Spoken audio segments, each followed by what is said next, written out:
এত ঠান্ডা পড়েছে আর কি বলবো, কম্বল থেকে উঠতে ইচ্ছা করে না, মানে কম্বল থেকে বেরোতে ইচ্ছা করে না।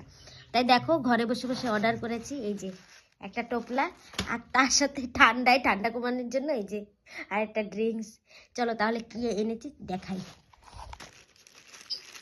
ঘরে বসে বসে অর্ডার করলাম আর চলে আসলো হলো গরম গরম, এখন গরম আছে নাকি জানি না,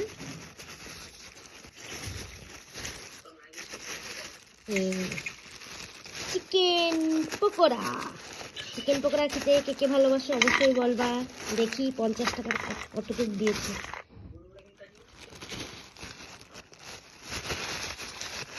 50 টাকার এই যে চাটনি, তার সাথে এই চাটনিটা আমি খাবো না, আর এই যে 50 টাকার প্লেট, আর এই যে তার সাথে ড্রিঙ্ক, এটা কিন্তু আলগা রেট। চলো তাহলে একটা খেয়ে দেখি।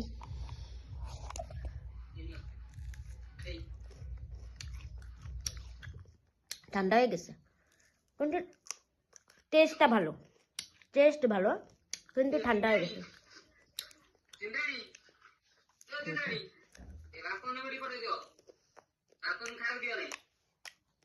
দারুণ লাগতেছে কিন্তু একটু ঠান্ডা হয়ে গেছে, কিন্তু ভালো, লবণ ঝাল সব ঠিক আছে। একটু ধনেপাতা দিলে আরো দারুণ লাগতো, কিন্তু দোকানে তো ধনেপাতা দেবে না। চাটনি দিয়ে খেয়ে দেখি কেমন লাগে। ঝাল চাটনি, আমার চাটনি খেতে ভালো লাগে না। চাটনিটা হলো মিষ্টি আর ঝাল দুটো মিশানো।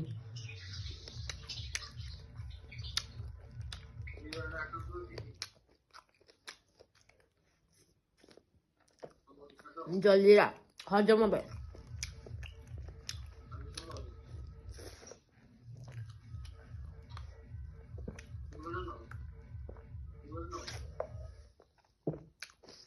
মজা একটা না ঠান্ডার ভিতরে খেতে।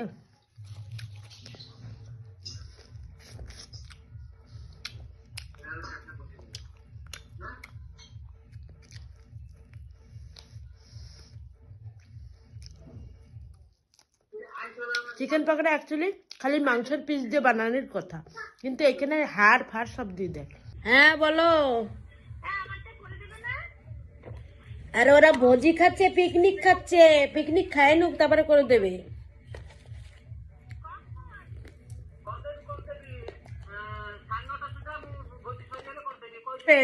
খাই দে।